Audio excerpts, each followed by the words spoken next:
Je vais vous annoncer quelque chose de très grave à propos de la ville de Montreuil. Mais sachez que dans tout ça, je saurai être le réconfort dont vous avez besoin face à cette terrible nouvelle.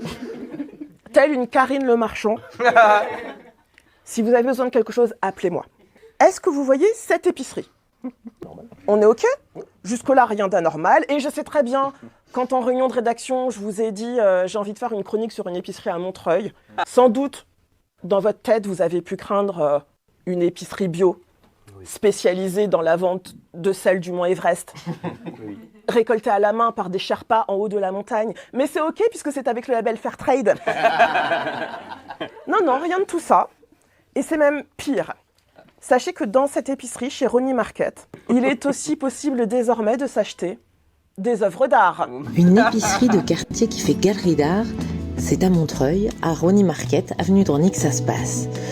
À première vue, vous allez voir, c'est une supérette de quartier comme les autres.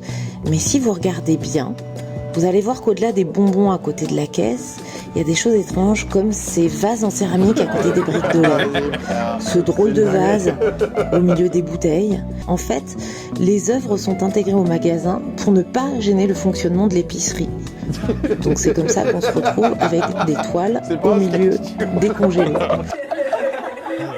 On dirait grave Combini quand ils vont dans les épiceries là. T'as vu ou pas ? Alors écoutez, moi j'ai plus les mots là. Je suis dépitée, mais je vais tout vous raconter. Alors déjà, tout ça est né à l'occasion de la Biennale d'art contemporain de Montreuil. Et je sais, c'est chiant, on peut jamais y aller parce qu'à chaque fois ça tombe en même temps que la Fashion Week d'Aubervilliers. Je ne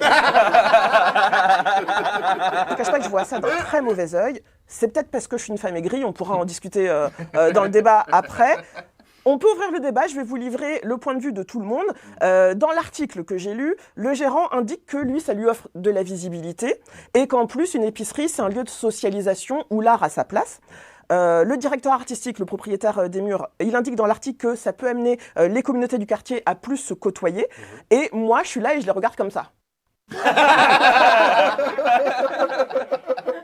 En fait, si vous voulez, je trouve que c'est la gentrification à son paroxysme, et même pire que ça, je me dis qu'en fait, ça pourrait amener, par exemple, tous les bourgeois de la gauche au Glucksmann, je suis désolée, j'ai mis gauche et Glucksmann dans la même phrase. Je m'excuse.